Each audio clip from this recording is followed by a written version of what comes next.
গুয়াহাটিতে আরও একটি উড়ালপুল উদ্বোধন হল বুধবার।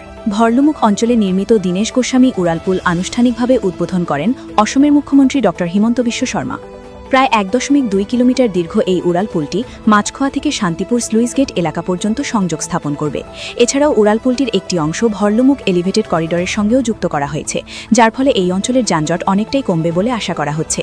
এই উড়ালপুল নির্মাণে প্রায় ৯৯ কোটি টাকা ব্যয় হয়েছে। প্রকল্পটি অসম সরকার ও রেল বিভাগের যৌথ উদ্যোগে নির্মিত হয়েছে।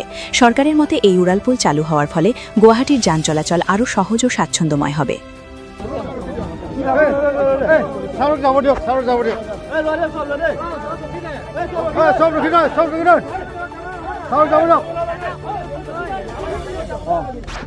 এই উড়ালপুল নির্মাণে প্রায় ৯৯ কোটি